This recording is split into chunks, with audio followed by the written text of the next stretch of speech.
Prathamesh? Yes, Pratik. I'm just sharing the Yeah, screen. you are. One minute. Okay. Yeah, I got the screen now. So,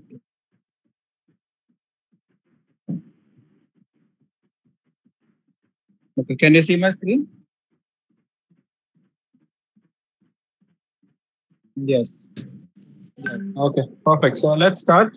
Hi, everyone, and good evening. Welcome to another session of Birds of Thane and Raigad District. Before we start up with our session, let me introduce you to what Birds of Thane and Raigad District is all about. I'm sure many of you by now is familiar with what we do and what work we have been conducting for the past 9 years. To talk about Birds of Thane and Raigad District, it is a group that was formed on 30th of May 2011 by me and Kiran Kadam. Our entire goal when we started this group was to help all the new bird watchers in any possible way when it comes to bird watching. We are an e-platform on Facebook, and we give information and updates about all the various birding sites and as well as the bird watching birds that have been sighted across the four major districts of Mumbai, Thane, Raigad, and Palghar area. Our key activities involve hosting various bird watching related activities like trails and presentation at the education institutes as and when time allows us. We try and ensure that we do one free trail every month without challenge. We are just waiting for Corona to get cleared and then we should be out in the field.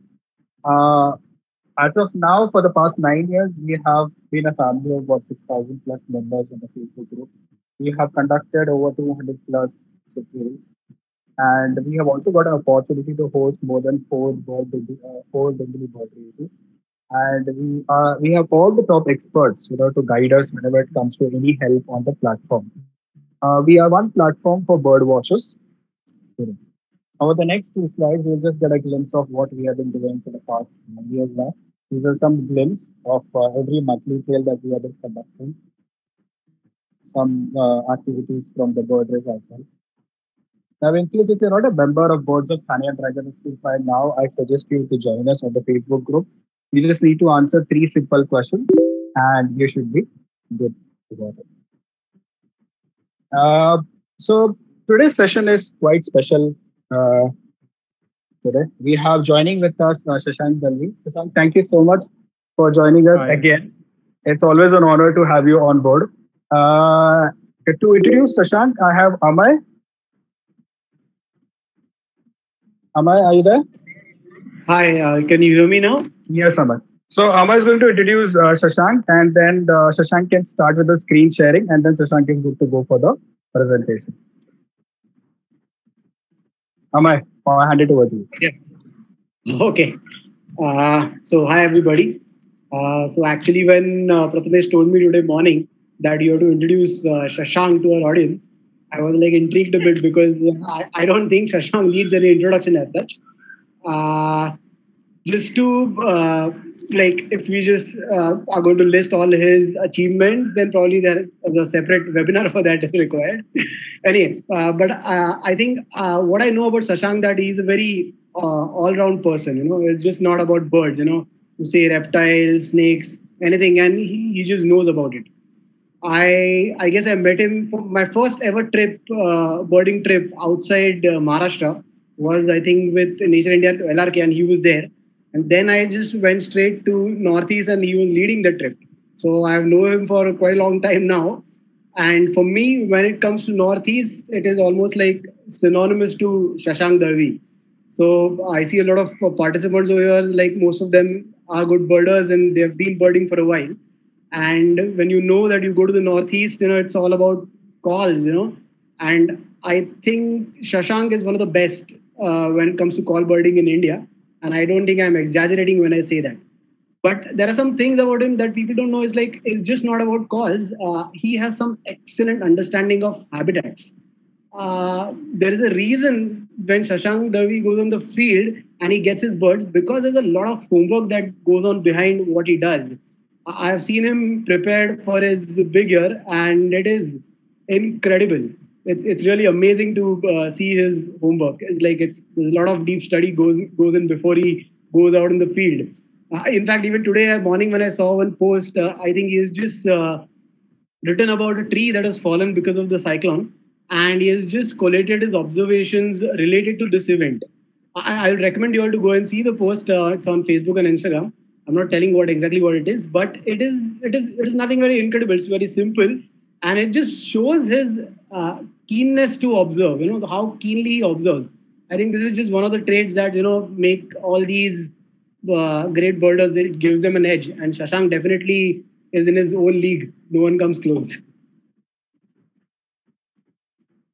Okay, Ahmed, thanks for giving all sorts of unnecessary information. But anyway, thanks for the introduction.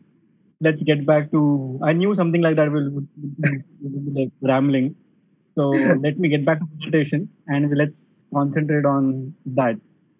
So let me share the screen first and share content.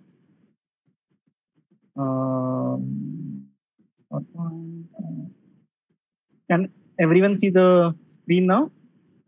Yeah, yes, Shashank. It's Okay, loading. Yeah. perfect. Let me get to the presentation. Okay.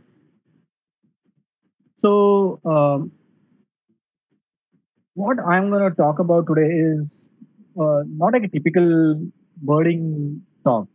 Like, oh, I went there, saw this, went to this place, and uh, experienced this. Of course, I'll put in some of the incidences here and there, but the talk will be structured slightly differently. So I would like to. It's something which is. Let's start the talk. Then I'll explain the things as and when we go ahead. So whenever we think about northeast birds, we see all kind of colorful birds, which are usually in the second half of the bird book. And okay, but before that, we need to define what exactly is northeast. So when people ask me, have the seven sisters of of India, like all these northeastern states. But for me, Northeast doesn't start there. For me, the Northeast starts all the way from easternmost part of Nepal and Sikkim, continues all the way from Bhutan, some parts of West Bengal here, entire Arunachal Pradesh, plains of Assam, South Assam hills, which are there, spread across Nagaland, Manipur, Mizoram, Tripura, and Meghalaya. And the all these areas put together are considered as the Northeast. In fact, so I would say some parts of even southern part of Tibetan Plateau, which is part of China as well. So the reason why I'm saying this, that's all of those areas are Northeast India, because I'm thinking from biogeography point of view. This world doesn't have borders. So this is where the number of the most of the species which are similar are found in a similar, like in one spread across the area. So for me, the Northeast definition is slightly different. And let's see what all things we can get at. So when it comes to birding, and when we think about what exactly is Northeast India and how we go about birding there, it's always about like a final frontier for most of the birders. So by the time most of the bird watchers get to Northeast India, they have already birded in mainland India. And that's like the last few species which are left, not only for the Indian birders, but for lots of even birders from abroad as well. So there are exceptions, of course, and there are few people have gone to Northeast and birded there and then birded elsewhere as well. But more or less, for majority of the people, the Northeast is a final frontier for bird watching. India's two-thirds of bird species are found in Northeast. It's extremely rich in terms of species richness. And just to give you an example, so in 2008, Trevor Price and both of us were working. So he was working on why Eastern Himalayas has lot more species of birds compared to Western Himalayas, and I helped him out with some of his studies. So I went and actually did a kind of a rectangularish uh, quadrats, and we had these quadrats at different elevations. So one of the quadrats at 1200 meters is was about 200 meters by 250 meters. It's not a big quadrat, very small area. But within that 5 hectare plot, you've got 55 species of birds breeding at one given time across 3 days. So that's how rich the Northeast is. The certain areas of Northeast India are actually like the place which I described is probably the has the highest species richness anywhere in Asia. I can't really say it world because of course I'm sure something like that in South neotropics there might be areas which may have something like this, but I don't know any studies which has quantified densities of birds, or maybe they could be. But anyway, so the Northeast is very species rich, as well as it's very how would I put it? It's like not only just rich in terms of species richness, but as well as densities of species as well. So just to give you how rich is Northeast India and for birds, there are some of the numbers. So here I'm putting babbler as a slightly just to compare apples with apples and oranges with oranges. I'm just trying to say the babblers, like overall babblers, slightly. So there are all these laughing thrushes, typical babblers. All those birds are put together in this particular fulvetas. All of them are together in this 132 number of species which are there in the country, out of which 87% are found in Northeast. Similarly, it goes with warblers. Similarly, it goes with flycatchers. And you can see the number of percentage wise, it has the Northeast is very rich in terms of species richness. And but then we should ask why Northeast is so diverse. Why there are so many species of birds? So I can give you two different reasons, and I'm coming to why boring you with such kind of details before I can start talking about northeastern birds. So the reason why Northeast is so rich because it has located in a place where there's an influence of Southeast Asia, there's an influence from South China, there's an influence from Palearctic, and there is an influence from Indian subcontinent itself. And because of this geographic location, the richness of species, like the number of species which has colonized Northeast India, is lot more. Like they're amazing. And then the second reason why Northeast is so diverse is we should look at the elevational range. So let's say the elevational range is there in Western Himalayas as well. So let's say this is 100 meters and it is 4,000 meters in elevation. But as you go from plains of Assam somewhere here, but there is a lowland evergreen forest or in the grassland or swampy forest, and when you go up, there will be foothill forest. As you go above 2,000 or 1,200 meters, and there is subtropical forest. You go slightly higher up at around 2,000 meters, there is temperate forest. If you go slightly higher up than that, there will be subalpine shrubberies. Then there will be subalpine meadows. And then at top of the mountain, there is scree, which is above tree line. And the alpine meadows and scree are above tree line. And just imagine the number of habitats which are present in a elevational range between 100 meters to 4,000 meters.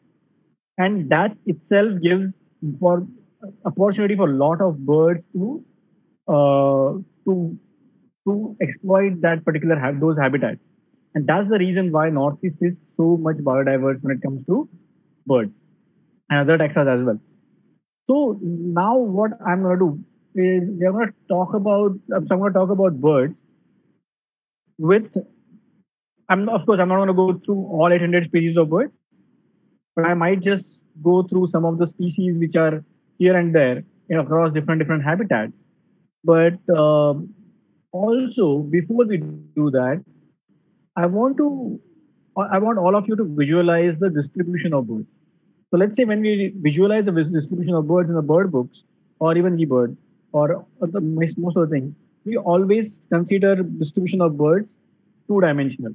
So basically, there might be, let's say, if you take example of Rufous wing fulveta, the fulveta distribution will be across Arunachal Pradesh, comes down all the way to South Assam hills. But when you think about bird distribution three-dimensionally on a mountain top, how they are distributed, there might not be certain birds may not reach all the way to the higher elevations, or some certain birds may not be found at a lower elevation. So how that distribution is something else, and that's exactly what matters it matters in fact even more. It matters everywhere, but it matters even more when we think about birds of Northeast. So you might find lots of birds with lots of distributions overlapping, but when you look at the same distribution vertically, you'll find lots of birds have a different distributions or they're trying to avoid each other. So just to start that entire session, let's start with the wetlands of Assam. So I'm sure all of you have gone to something like Assam and Kaziranga or even Nameri or even Maguri and other places. But when you look at the wetlands of Assam, there are like plenty of waterfalls. You'll get something like this falcatted duck or uh, even your lesser white-footed goose to the greater Ajuran stock. And even the greater Ajuran stock has, I think I would say, what was 95% of world's population or even more than that is found only in Assam. And mainly in the dumping ground in Guwahati and in across these wetlands of Assam and protected areas of Assam. Then there are species like graded lapwings, and it's still a very important habitat for species like Palasus fish eagle or even slender-billed vulture. And all these birds are so. In fact, this is a very interesting photo on the right. You can see eastern jungle crow riding on a vulture's back, and the reason behind that is like very funny because a lot of time vultures when they feed, there's a lot of these lot of these small meat pieces get attached to their backs, and sometimes these opportunistic crows goes and they just try and feed on those meat pieces. This is one of the amazing moment which is captured by the Ridhiman. And then we go to grasslands of Assam, and it's I would say it's one of the most critical habitat across world, not only just India. Like in terms of critical in the sense why it is important because it's shrinking day by day. We all know what is happening with. I don't know if everyone knows, but right now Maguri Wheel is under tremendous pressure because of those the oil rig or there is a gas leak which has happened in last few days. And in fact, if some of you have gone and boarded in Maguri Field, the places where people used to see birds like marsh babbler or Jordan's babbler, those places are completely empty right now. The birds have literally left because there are no insects left in that grassland. And the grasslands of Assam are one of the most threatened ecosystem overall. Because there is a lot of paddy field which have taken over entire Assam. So where the grassland used to be there, now there are all converted into paddy fields.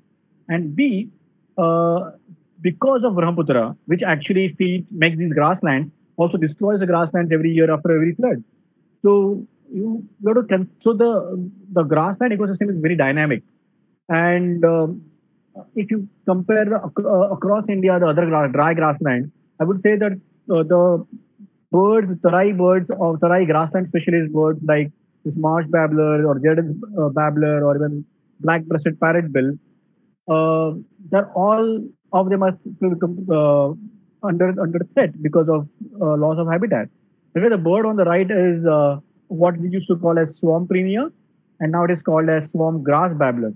One of the classic examples of how genetics has actually changed our understanding of birds, and what we considered as a warbler or a premier turned out to be a babbler.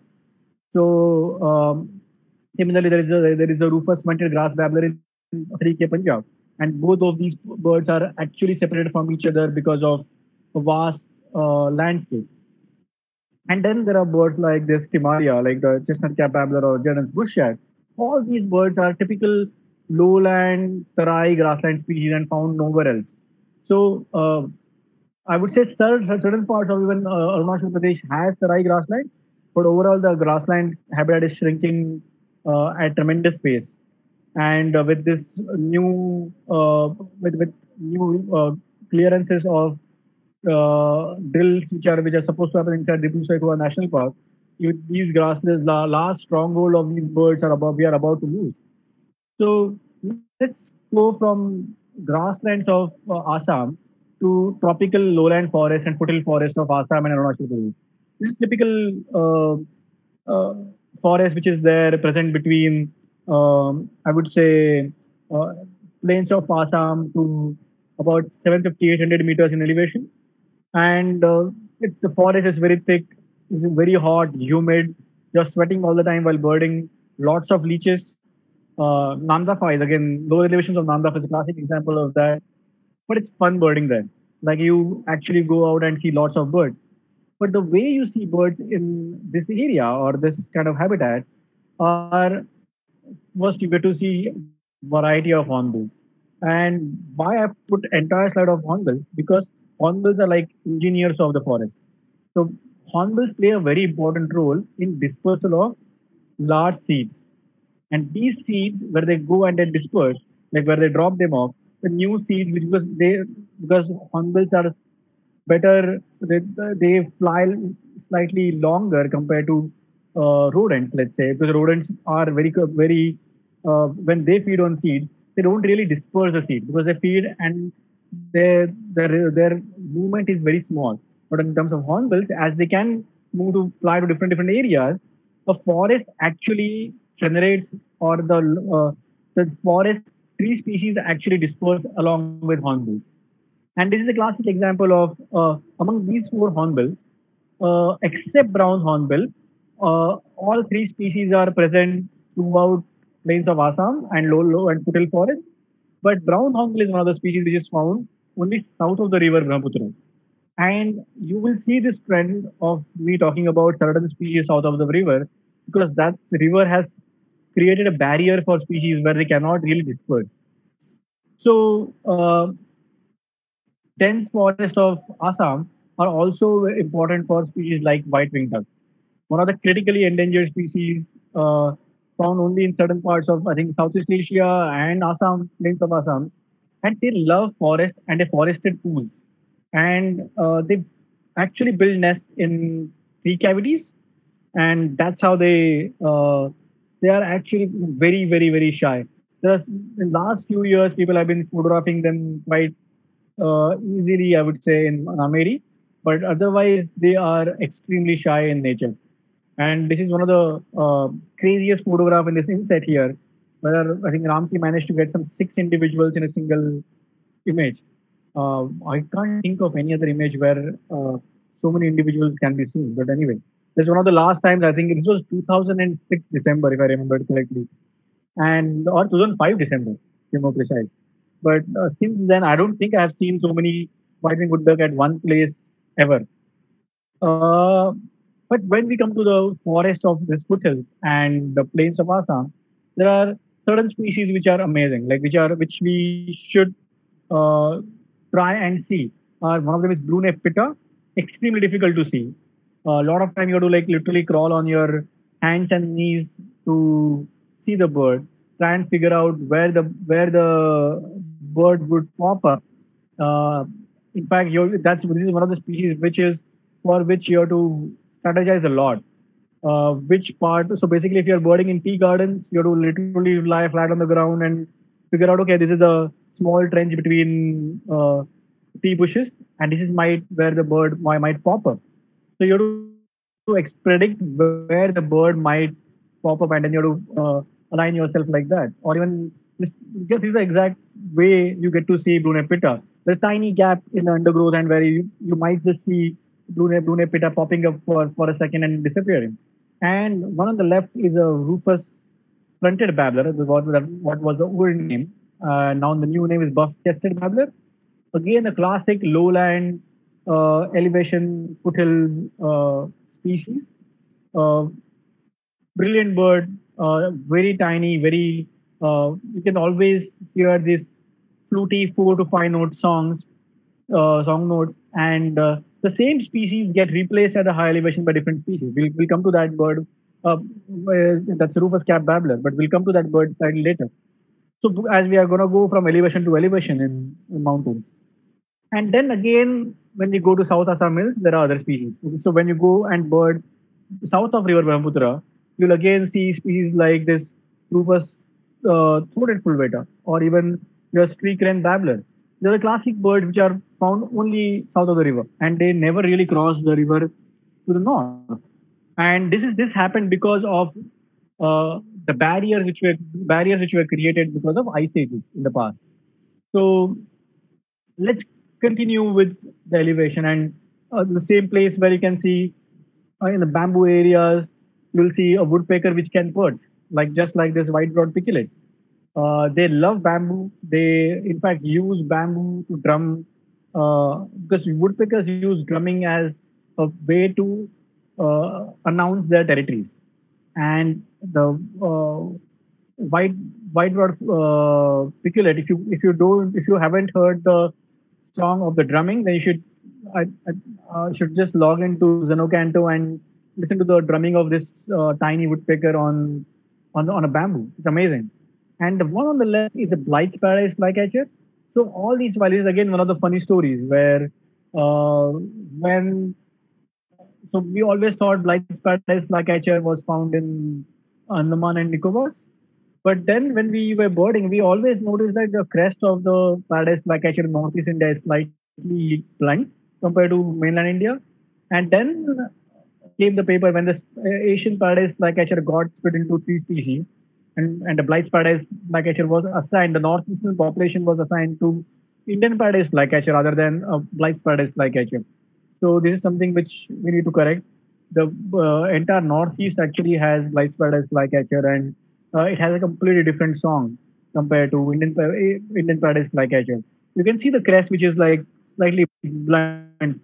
If it would have been Indian Paradise flycatcher, the crest would have been lot more pointy. And this is something which you see on foothills multiple times. So you will always find a theme of northeast birding is mixed hunting flocks. You'll keep on seeing these birds which come together, and the reason why they come together is because the more number of eyes to find predators and safety and more the number of eyes, you can easily spot a predator, and there is always safety in numbers. And that's exactly what they do when they flock together, multiple species, sometimes even 20, 30 species together, and they form a mixed hunting flock. Uh, this is a classic one of the, this is Nepal full beta. So every mixed hunting flock, if you notice, there are species which are most vocal. The species which actually call out and get flock going. And Nepal full beta is one of the classic example where they will start calling. They always have this kind of call, which is very nasal. So you'll always notice mixed hunting flock species, they have a very nasal call. Like for example, if you when you go out and bird in and around Maharashtra or South India as well, you will notice Cinerius tit. And Cinerius tit actually a most vocal bird in the mixed hunting flock. And again, it has a nasal call. So that's typical phenomena of mixed hunting flock where the flock leaders usually have nasal calls. But anyway, coming back to this slide, this is the Nepal fulveta, which is a flock leader. But along with that, there are other species like red-headed trogon always participate in mixed hunting flock. They are the salliers, which will go and catch insects which are disturbed by the big actual mixed hunting flock, the main mixed hunting flock. So you won't find red-headed trogon in huge number, but you'll always find Nepal fulveta in great numbers. Or you'll find this tiny wobbler on top right. And all these ones, these are like regular attendant of the flock. And the bottom two birds, these are very interesting birds. One of them is spot-footed babbler, and spot-footed babbler are very, very shy, very, very difficult bird to see. It's actually very rare to see them out in the open like this, but they are a classic birds which are of northeast, where they might be just 2 feet from your face. You're lying down on the ground on your knees, or you're trying to put your, sometimes even if you put your head inside a bush, the bird might be singing 2 feet from your face, but it will be completely invisible. It has happened with me so many times with spot-footed babblers. And on the right bottom, there is another amazing bird. It's so it was like for years we did not know where the large blue flycatcher was till like where could we go and see the bird regularly. And until 2015 or 2014, when I think it was Dave Farrow who got the recording of this bird, and he managed to get a recording of this bird. And then now we, as we know, it has a very narrow elevational band. It's usually more common around 700 meters or something like that, and it can go slightly higher up as well. But most of the majority of the population is in that small elevational band across Arunachal Pradesh. They winter in Myanmar most likely, which we don't know, or South Assamese. But the funny thing is, this bird is one of those amazing birds which sing a bit late. So one more thing you will notice in Himalayas, especially Eastern Himalayas, as you go from lower elevation to higher elevation, the birds in lower elevation start breeding early, so they sing early. So let's say Ghoul Shortwing may not be, because they will breed only in June, because the rain reaches to the highermost elevations of mountains in the later part of the season, or the later part of the summer. And that's the reason they will start breeding late. But the birds which are found in the lower elevations, like let's say foothills, like this Nepal fulveta, they'll always breed earlier. And this is something which is amazing. Even though a large blue flycatcher is a bird of a foothills, it usually sings a bit late. And that was one of the reasons why it went missing, because most of the birders used to go to northeast and bird in Gilgamesh and other areas used to go there in majority of the time they used to bird in March or even April. But as this bird usually starts singing around last week of April onwards. And this is one of the reasons why it was like slightly overlooked, I would say, or maybe it was reaching there a bit late, and probably it was there in lower densities as well. So it was highly overlooked bird for all these years. But now, as we know, they love bamboo, slightly higher up in bamboo, and there are other two species of flycatchers which actually breed in the same elevational range, more or less. But it's amazing to see these birds. And then, as we are talking about mixed hunting flock, let's take a mixed hunting flock to a next level. So what I mean by the next level, if you notice something in this particular slide, you'll find all these birds, like from this yellow-billed warbler to your long-billed scimitar babbler or red-billed scimitar babbler, lesser white, the lesser rufous-headed parrotbill or pale-billed parrotbill, pale-headed woodpecker, and white-hooded babbler. All these five pictures, you can see the common theme is bamboo. All these birds, they love bamboo. And there's something which is speciality of these birds, and they form mixed hunting flocks within bamboo. This is something completely crazy. So here, the white-hooded babbler is again a bird which has slightly nasal call, and that's one other bird which actually initiates the mixed hunting flock. And other birds like these, like the parrotbill and the scimitar babbler, are the regular attendants of the flock. They're also vocal, but not as vocal as white-hooded babbler. And that will be the theme of northeast birding if you go there and if you bird multiple elevations and multiple habitats. So this is like so if you want to look for these birds, you have to get and go and try and find the flock. So because if you find one bird, there's a very likelihood, there's a good chance that you will get to see the other birds as well. And again, the habitat matters a lot because that's where you actually go and see these birds. So then we come to slightly restricted or again difficult birds to see. So the one on the left is a collared tree pie. It's found in, I would say, slightly, I would say it's very rare, but at the same time, it's very restricted as well. If you look at the overall distribution of this species, it's not very widely distributed. And one on the right is a rufous-vented laughing thrush. I would say one of the toughest birds to see in the country. It's not very easy to see rufous-vented laughing thrush, but it's always fun and pleasure to see this bird. Again, a bird which is found in lower elevations, again, not very high up in mountains, and has a very funny call. This usual call everyone knows, but there is a one call of this bird which sounds exactly like a call of a gray peacock pheasant's alarm call. So let's say if you, or even roosting call. So gray peacock pheasant, if you hear, you'll always find this low moaning call which is right next to the streams or an undergrowth, this kind of call. But it also has a very funny two-note call, kind of call, which two-note call which it gives. And amazing thing is the rufous-vented laughing thrush sounds sometimes exactly like that. And if you want to listen to the this both these birds, so the best way, if I'm in the forest where they sound so similar, the notes are slightly different, the pitch are different, but time of the call matters. So the peacock pheasants usually call either they're very alarmed or they are it's in the evening or when they're about to roost. That's the time when they give the call, and that's the time the call is also much longer as well.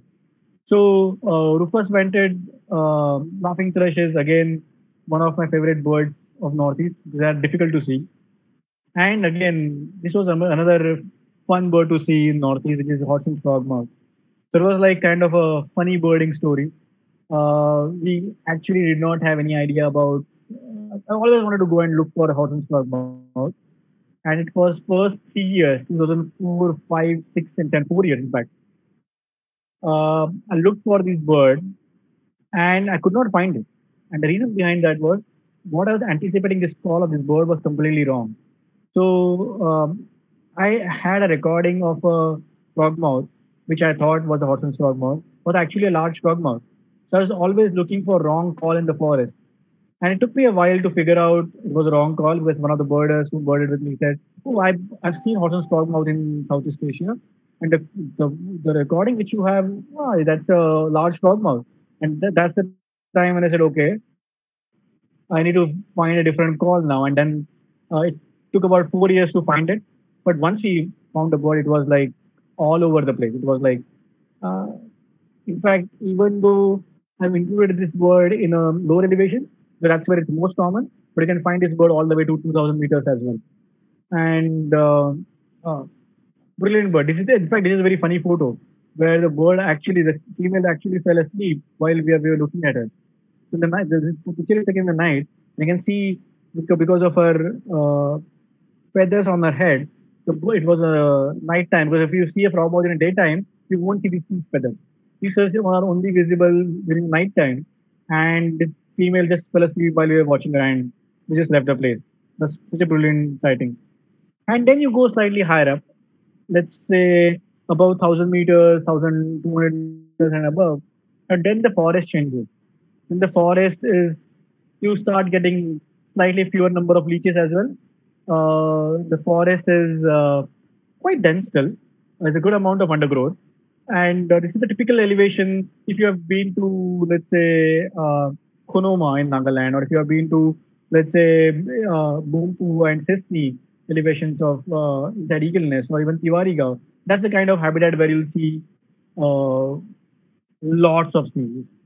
And the reason again why you say lots of species in this particular habitat over others is they're in the middle of the mountains. So let's imagine a mountain like this, and exactly where the middle belt of the or elevation of the mountain is where you get such kind of habitat. And here again, imagine the mountain in three dimensional. Yes. So the lower elevation, because the mountains has less number of I would say gullies or even gorges, the surface area is less. So is surface area at the top of the mountain because again the area is very small. But a mid elevation where the subtropical broadleaf forest and temperate forest is present, because of these gullies and because of the gorges, the surface area is lot more, and the surface area, larger surface area results into larger number of species. That's exactly the reason why you get to see so many species of birds in uh, in mid elevations. It's also called as mid domain effect. But while I say a mid domain effect, I want to point out an example where there is only one species of hornbill there in the mid elevation, not many. But rufous necked hornbill are found throughout Arunachal Pradesh. Again, a bird which is hunted very widely because of its tusk and meat as well. So there are you will see lots of times in Arunachal Pradesh where the forests are intact, but it's very difficult to see rufous necked hornbill because they are heavily hunted. And in the mid elevation, you tend to see loads of woodpeckers, all the way from here bay woodpeckers to speckled piculates to Darjeeling and crimson breasted woodpecker. So there are plenty of woodpeckers in mid elevations. You can see. Again, some of the specialty birds in this area are something like a yellow-rumped honeyguide and Wartstrogon. In fact, Wartstrogon, I still remember, was one of my the first bird of Arunachal Pradesh because I reached to Eagle Nest at Sundarview in pitch dark, and the next day morning, the very first bird outside Sundarview Gref hut was a Wartstrogon flying around. And again, a bird which is just like our trogon shows their back when they are disturbed. Um, and it's one of the. It was that time. It was just a mythical bird. We did not know where to find, like, hardly any birders had seen that bird in the past, but in 2004. So it's always a special bird to see in Northeast India. Even now, any given day, I never get bored of seeing Watchstrogons. But one thing you will notice is raptors in Northeast India. The Northeast India is very poor when it comes to raptors. And the reason behind that, like, this is the typical bird on the left, is Himalayan buzzard. Again, a bird which requires, it will always find in the open areas. Because the canopy is so dense and the trees are so close, it's very difficult to see. It's difficult for raptors to actually hunt. And one of the commonest bird or one of the commonest raptors in such kind of habitat is a black eagle, because they actually go through the canopy and they hunt at the treetops. And so you will overall find Northeast India very poor when it comes to raptors. But then there are loads of groups.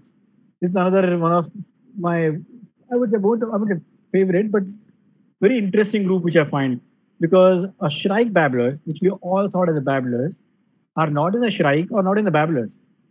They are actually relative of neotropical birds, and probably neotropic birds and Shrike babblers had a common ancestors long time ago, where Asian birds are almost all Asian birds are old world birds.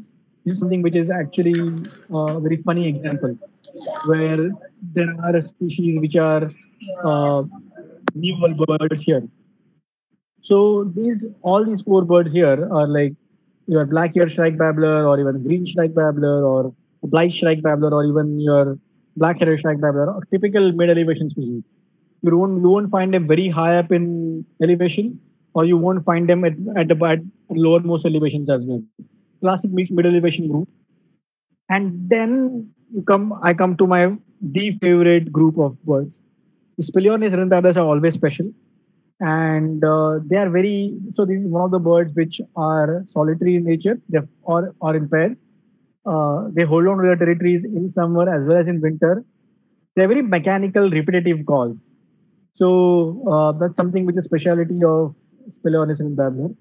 But what I'm amazed about these birds is not because of how they look or how they sound like, or uh, how their behavior is. I love all those things, but also when you look at the Northeast India, the distribution of these birds. So when you look at this place, and when you look at Rufous-footed wren babbler, it's found in mid elevations of Western Arunachal Pradesh, Bhutan, all the way in Central Arunachal Pradesh as well. Then you look at a bar-wing wren babbler, which is found in the higher elevations of same areas. So you will find them all the way from Bhutan to Arunachal Pradesh, but at the higher up in elevation. So they are trying to avoid rufous-footed wren babbler. Then you look at Mishmi wren babbler, which is present only in Mishmi Hills and nowhere else. Which is, so the distribution of Mishmi wren babbler is right over here and nowhere else in the world. Then you look at a tawny breasted wren babbler, which is found nowhere else but only in Meghalaya. When you go further, you get Naga wren babbler, which you will find only in places like Nagaland and Manipur, and northern Manipur, not even southern Manipur. So again, the bird which is restricted to a small mountain range. And then you go to Chin Hills wren babbler, which you will find only in the Chin Hills mountain range, which is on the easternmost border of India, Myanmar, and found only there and nowhere else. And again, if you look at it, individually, this one, two, three, four, and five species are found only in the mid elevations, and they are separated from each other. At higher elevation, you will get bar-wing wren babbler, but found throughout Arunachal Pradesh. So they are actually trying to separate themselves allopatric. Basically, allopatric is birds which are found where there is no overlap in their distributions. And then there are some birds which are slightly parapatric, where there are slight elevational range where they might have overlap. So that's classic example of rufous-throated and bar-wing and Mishmi wren babbler. So these are the birds, one of the fascinating birds to study. And then we come to another crazy bird. So the spotted elachura, which is now I call it as, was earlier a Speleornis wren babbler. But we all always knew it sounded different. We always knew it has a wider elevational range. And then when the DNA analysis was done, we realized it was not even a babbler. Forget about Wren babbler. It was a group family of its own and one of the ancient families. So it's called a Elachuridae now. And one on the right, again, two of my favorite birds. The bottom one is Kachar Vegetable Babbler.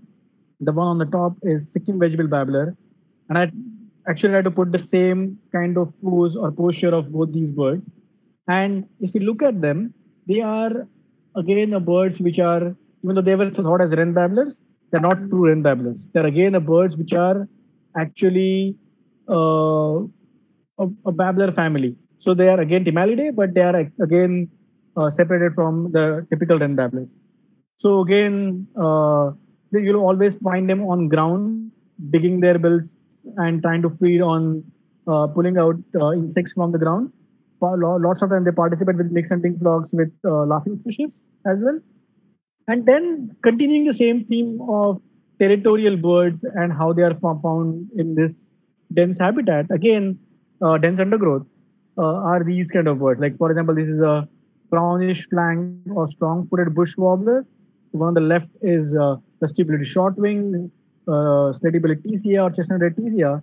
And all these birds are either solitary or in pairs. They are territorial in winter as well as in summer, and extremely difficult to see if you are not paying attention.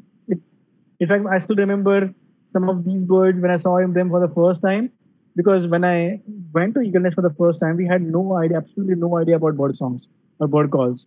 There was no Xenocanto. So we had to actually record calls, try and record them on some tape recorders or even minidisc recorders, try and figure out which bird was it by following the bird song to the bird. And this was classic example of all these. In fact, two out of these four birds, my first experience with these birds were, it was absolutely crazy. It took literally half an hour, 40 minutes to just figure out what that bird was. And when we continue in the Northeast India as birders, this is a bird which you cannot avoid. So you'll always find on the backdrop this call of, and I think most of the birders who have gone and birded might have already used even the tape of this bird to see lots of other birds. And the reason behind that is this bird gets mobbed a lot by other small birds. In fact, a collared owlet actually has these false eyes. The same bird, these are the true eyes, and when it's turn its neck, because they can turn their necks by 270 degrees. If you look at the nape of this bird, you can actually see a false eyes which are there. And these are something amazing. I think the reason they, I don't know, it's again an example where there are other species of owlets, the pygmy, ferruginous pygmy owl from Mexico and neotropics shows the same pattern. And probably the reason could be because they try and avoid, because I don't know if it actually really helps them avoid getting mobbed. They do feed on small birds. So they do actively feed on small birds as well. And this is what you will see. So this is something, a flock. So now we saw a flock of bird which was understory, low elevation species. Now we'll go and see the high mid elevation species or mixed hunting flock, but a high canopy flock. So you'll always find again a tit, which is again has a nasal call, the sultan tit. That's the one which is the most vocal bird in the mixed hunting flock. And that's the bird which actually attracts other species like this Rufus Baxilla or beautiful Nuthatch or a Cutia, where they are regular attendant on the flock. And again, look at the pattern. Like certain birds which are actually a bark gleaners, certain birds which are the leaf gleaners, and then there will be species like these drongos. Like most of the time, it will be lesser bracketed drongo with these, or even a bronze drongo. They'll try and catch insects on flight, and that's a typical mixed hunting flock where there is a flock leader, and usually the flock leader which is a leaf gleaner. And there are regular attendant which are like this bark gleaner birds, and then there are species which actually a sentinel species which actually give alarm call. are also a sallier birds, or the bird which actually sallies after insects. And then continuing on the same mixed hunting flock theme, but now what you will see is a flock which is an undergrowth flock. So this is the bird which is there in the middle is a rufous cap babbler. The what we saw earlier was a buff-chested babbler. But this bird replaces buff-chested babbler in the mid elevation. But along with these other birds, if you are birding in mid elevations of Arunachal Pradesh or in South Assam hills, you'll always find these three birds, rusty-fined barwing, wherever you are, a white-breasted parrotbill or even greater rufous-headed parrotbill, and coral-bill scimitar babblers. They're the most vocal birds in the flock, and they are the birds which are followed by the birds like slender-billed scimitar babbler, or rufous cap babbler, or golden babbler, and these are the birds which actually this is a typical one flock which may also has these birds. So these are again certain fulvetas. So yellow-throated fulvetas again in mid elevation. Slightly higher up in elevation, you will get brown-throated fulveta. And again, imagine these two fulvetas and a very restricted Manipur fulvetas are the mid elevation to slightly mid high elevation species. But again, there are two birds here, rufous wing fulveta and a golden breasted fulveta. And now I will try and see how these two birds fit into this mixed hunting flocks. So let's say if you are birding in mid elevations and if you get rufous wing fulveta, they try and feed in a different way. So rufous wing fulveta is something which feeds on bark. They're bark gleaners compared to other fulvetas, which are the leaf gleaners. And that's how they, within mixed hunting flock, they try and find their own niche or their own speciality while feeding. Similarly, if you are birding in the slightly mid to high elevation, you get golden breasted fulveta. And they love to feed along with these birds. Most of the time, you'll always find them with the black-throated parrotbills. And they like to feed in bamboo. And recent genetic studies have shown that the golden breasted fulvetas are more closely related to parrotbills than other fulvetas. The fulveta has gone through a lot of changes in their taxonomy, and some of the fulvetas are not even they are put in different families altogether, not even just related to each other. And the same mixed hunting flock will always have birds like leaf warblers. We had a long session on leaf warblers. There's a Blythe's leaf warbler, Ashley-Bird warbler, lemon-rumped warbler, buff-bar warblers. They are very regular attendants of mixed hunting flocks. And in winter, especially till March last week, April first week, when the birds are still in mixed hunting flocks, you will always find these birds together. And they're amazing to see and observe them. Similarly, there are other mixed hunting flock species or regular attendants of these flocks are the birds like this black-faced warbler or even black-throated prinia, which not really a participant of mixed hunting flock, but it goes into a complete transformation from a non-breeding to breeding plumage. Then there are again grey-cheeked warblers and Sassargus burki, which is a green-crowned warbler. All these birds, most of these birds are participants in mixed hunting flock. So if you are birding in Northeast India, as of now, you must have got onto it that you should always try and see as many mixed hunting flocks or as many whenever is the flock. So again, a birding key is to recognize the species which can form mixed hunting flock. So let's say if I'm birding in mid elevations, I always try and pay attention to a streak-throated barwing if I'm birding in mid high elevations. If I'm birding in the mid elevations, I try and keep lookout for rusty-fined barwing or a parrotbill call.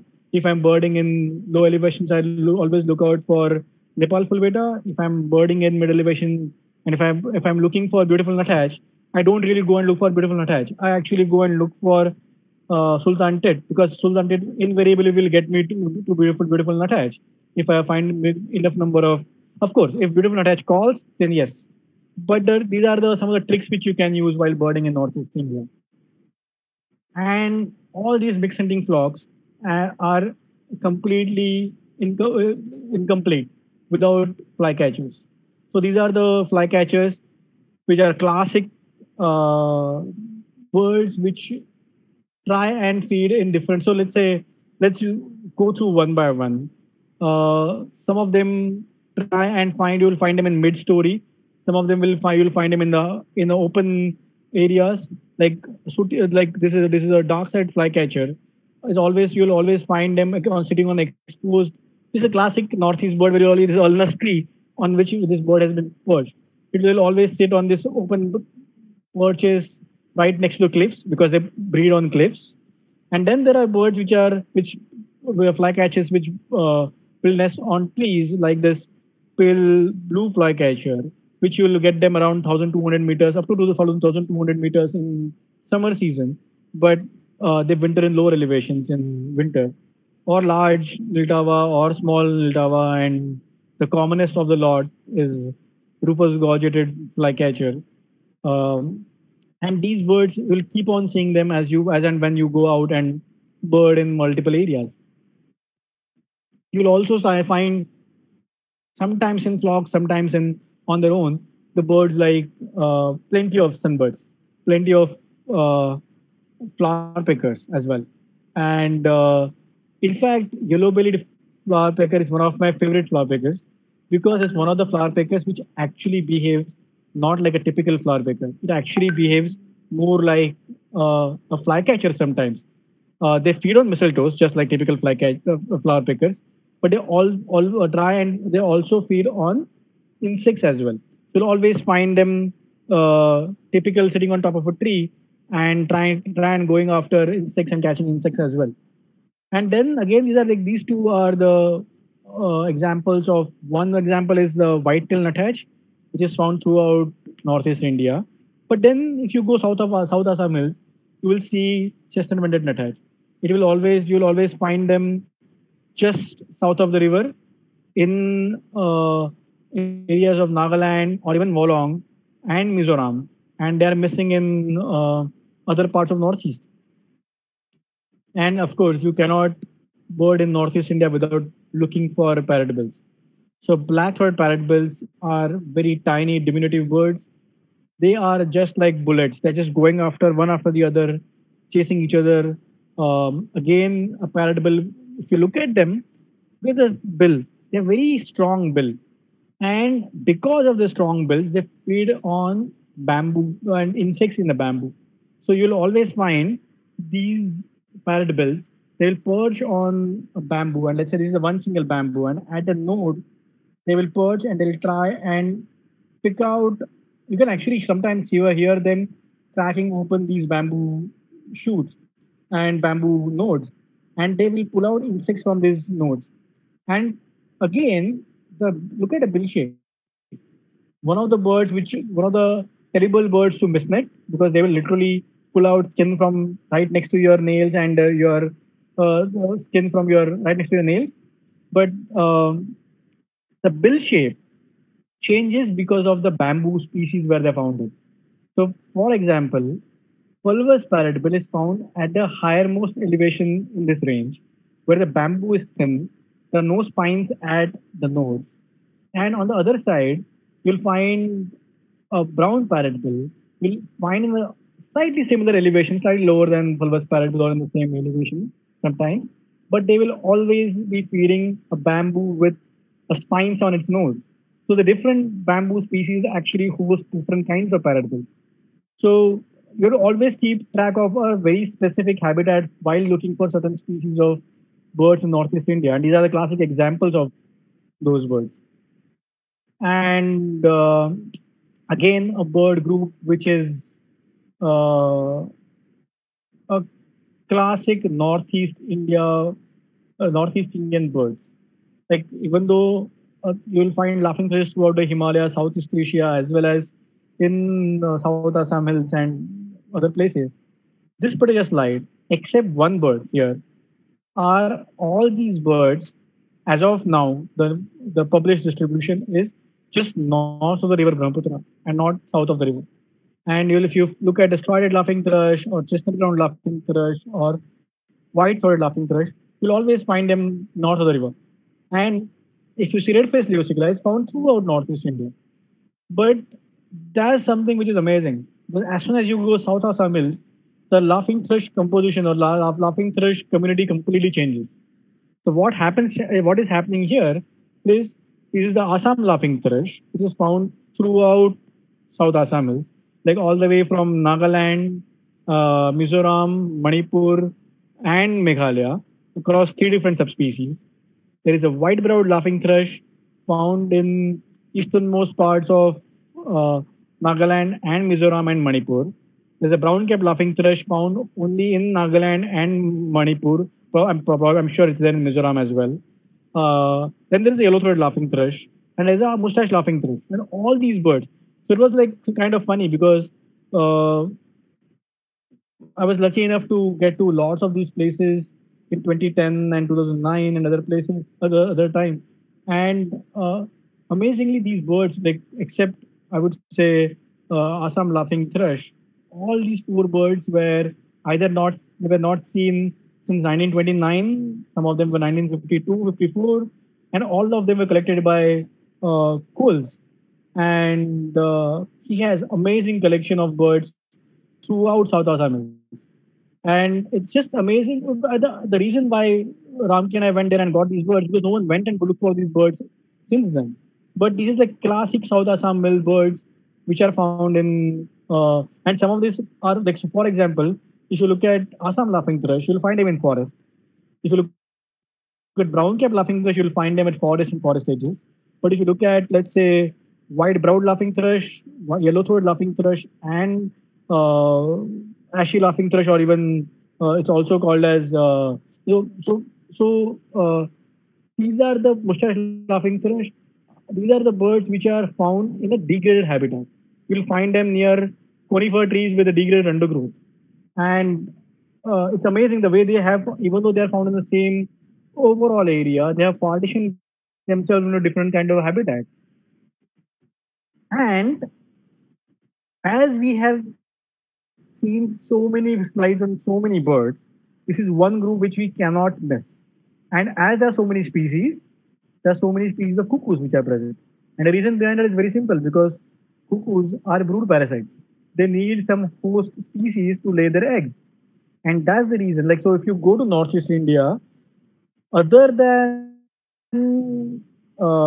pied cuckoo, I can't think of any other cuckoo which is found in which cannot be found in Northeast India. Of course, like I'm not considering the forktail cuckoo and the square-tailed cuckoo split because of the distribution, but because and their sister taxa. But if you look at it overall point of view, because there are so many species to lay their eggs in, you'll always find cuckoos in Northeast India. So I still so one of the ways I judge the species richness of certain area is by listening on how many species of cuckoos which are present. So if you know, if I bird around for a couple of hours and if I get to see if I hear about 4 or 5 or 6 species of cuckoos, that also means a lot many other species of birds present in this area because they have so many hosts to lay eggs in. And just to go through some of the birds, there are lesser cuckoo. There's lesser cuckoo here, amazingly beautiful violet cuckoo, large hawk cuckoo, orange hawk cuckoo, and so on and so forth. And these are like amazing birds, like very, very, very smart birds. I was like, it was just mind blowing to watch even the Asian quail outside my house for last couple of months. And of course, you cannot go to Northeast India and not look for tragopans. To see them is a different story, but to even hear them is absolutely amazing. They have a very loud, a baby-like cry, and it's like almost like a haunting cry sometimes.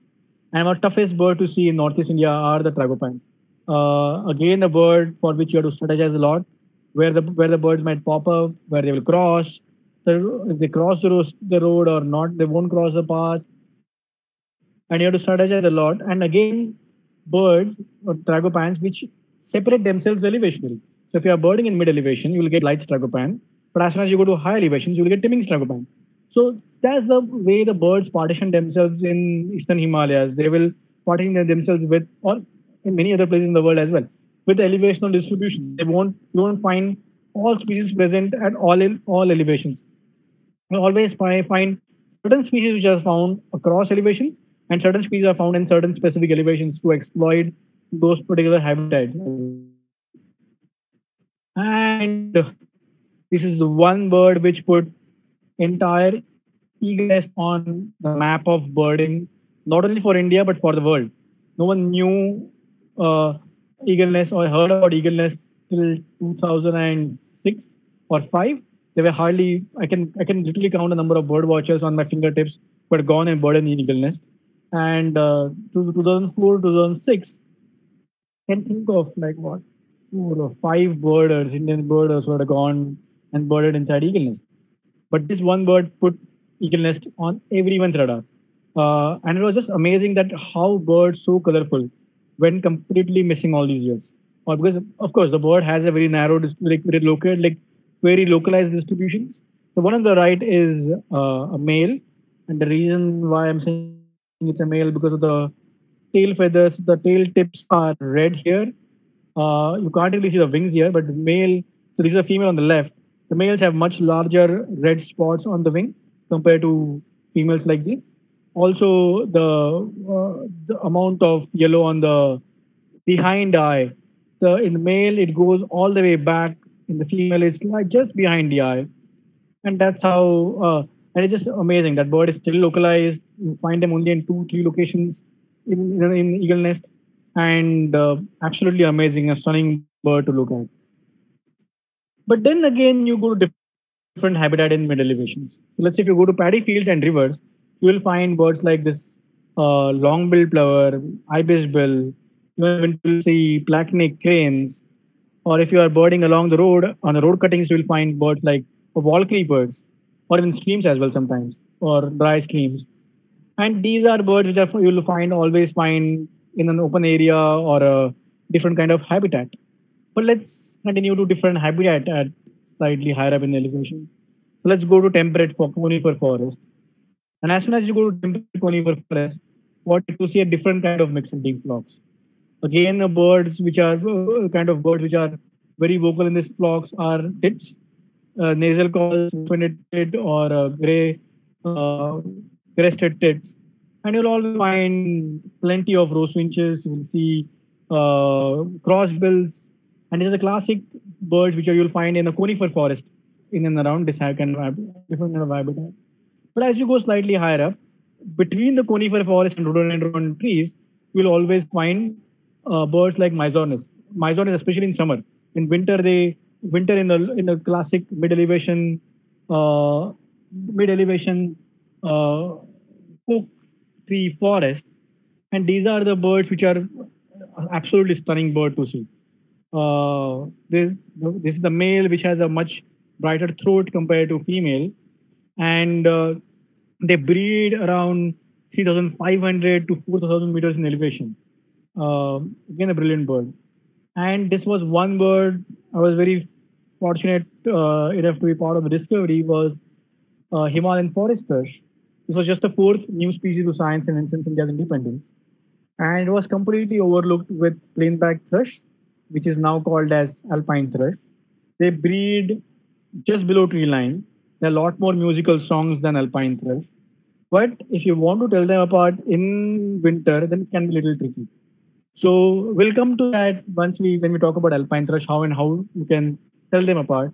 But again, amazing bird to see or just a bird was which is hiding in plain sight for all these years. But then you go to slightly higher up in elevation. This is where you'll get to see birds like Grandala, where open habitat, they're sitting on ground. Almost when I see Grandala, it's like a combination of a thrush and a bee eater. They fly like a bee eater, but structurally they are like thrushes. Absolutely gorgeous bird to see. They can flock in huge numbers. Sometimes you get to see 300, 400 birds in a single flock, and that's just a treat to watch these birds. And now I'll tell you the difference between a plain-backed and or aka alpine thrush and forest thrush. Some of the reasons, the way you can tell them apart is by looking at the lores. The lores of Himalayan forest thrush are much darker compared to alpine thrush, Alpine thrush always has a black nails. More or less, the Himalayan forest thrush always has pale nails. The alpine thrush has these white spots on the wing. The Himalayan forest thrush more or less has they just lack these spots. And of course, the song. The song of alpine thrush is very scratchy. You will find them at above tree line in breeding season. In breeding season, you'll always find Himalayan thrush below tree line and with a beautiful song. And then there are birds like blood pheasants, and sometimes these birds can form huge flocks, like 50, 60 blood pheasants in a single mixing flock, and they are just absolutely amazing to see. And again, birds which were like it used to be crazy to look for Google shortwing before 2009, I guess. The short place people used to see the bird was in Nepal, and that time people used to uh, walk for 2 days to get to the right habitat. And in eastern Himalayas, people used to see them in winter sometimes on and off, but there was no regular sight. But in 2009, when Thor and I were birding and we got Himalayan forest thrush, same time we discovered a population. Actually, found a good population of gold shortwing in and around Silla Pass and that area. And now we get to see gold shortwing almost. It's a roadside bird there, but it always shares its habitat with birds like winter wren, fire-tailed sunbird. But we spoke about birds a lot.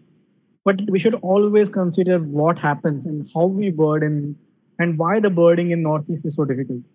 The birds are always a lot of birds are found in the high canopy as well, not only just in undergrowth. So you're trying to crane your neck higher up, and which sometimes gives you wobbler neck, which actually gives you. So I always suffer with massive pain in my neck by holding binoculars and looking up all the time. And the birding term for this is called as wobbler necks. A lot of these birds are very stealthy in habit. So the image on top is a blue-fronted robin, and this is exactly how it behaves. It behaves. It moves through undergrowth. Impossible to see otherwise. And anyway, as we have, uh, can you tell me which bird is the could be there in the image below? It's again a classic bird of typical northeast bird. And let me see how I can see the comments. You can start typing comments if you can actually see the bird and which bird it could be. You can actually guess the bird by looking at the habitat rather than ID and I think everybody can put up their answers in the chat. chat. Yeah. Oh, okay. Okay. This is some answers already. Oops. People are saying parrot bill. Parrot bill. Okay. And where can you see the parrot bill here? Exactly, exactly over here. It's a black-breasted parrot bill. Sometimes they just give you tough time while looking for it. Ruby throat is a good habitat, in terms of habitat preference wise, is a good habitat for ruby throat as well. But this was a classic black-breasted parrot bill which was giving trouble in terms of looking while birding there. But this is a classic challenges one which one get to, and of course low light all the time, especially a terrible time for photographers. Along with so you need to use a lot of aid while birding. You have to so because I love to know birds by song, I always carry bird sound recorder and try and listen and learn calls as and when I go. And this is a quite old photo. I think this is like some 10 or 12 years old photo while birding. Uh, People can't hear me right now. Can you drop me if you can? Hello? Yeah, Shashank can hear it. Okay. No, listen, I think Yogesh just said that you can't hear me. Anyway, so this is like a very high so it's like equipment heavy birding when it comes to Northeast India, but it's had its own challenges. The logistics used to be terrible earlier. So this is like the place where Umesh and I went and camped for 50 days in Namdafa. And the only way we could actually camp was putting tarpaulin sheets and sleeping on the ground. The tent was used to keep our luggage, because to keep itself to keep luggage dry. But this is how the logistics used to be. Eagle Nest still has these kind of tents. Now a lot of birding can happen by staying in hotels or even homestays.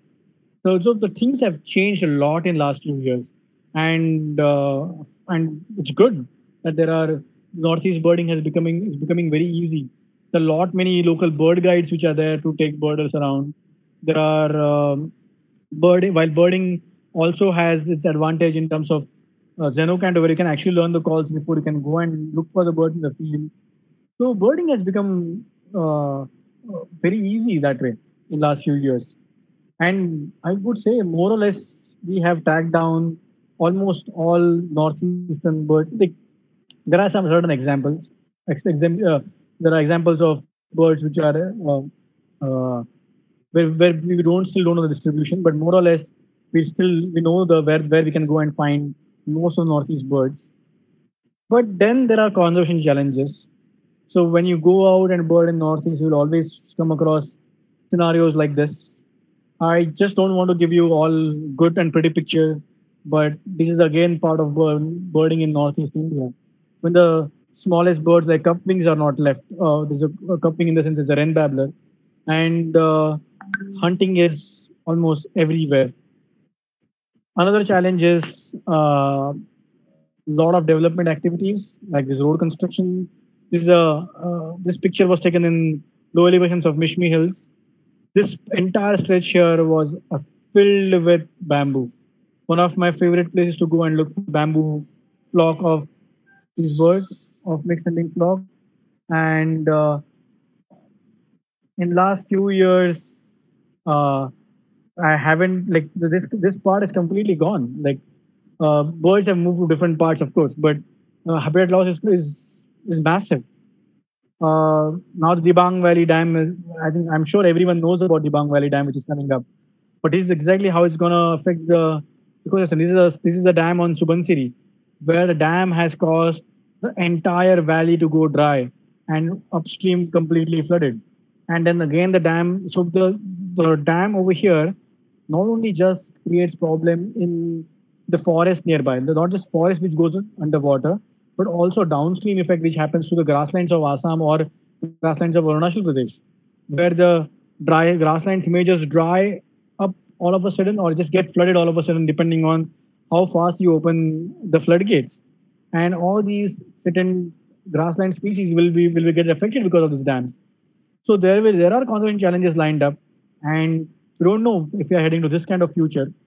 Sorry to end my talk on such a bleak note, but I would like to thank a lot of photographers who gave their photos.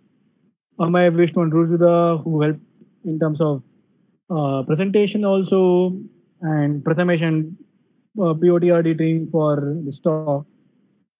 So thank you very much. And you can actually let me stop sharing the screen now.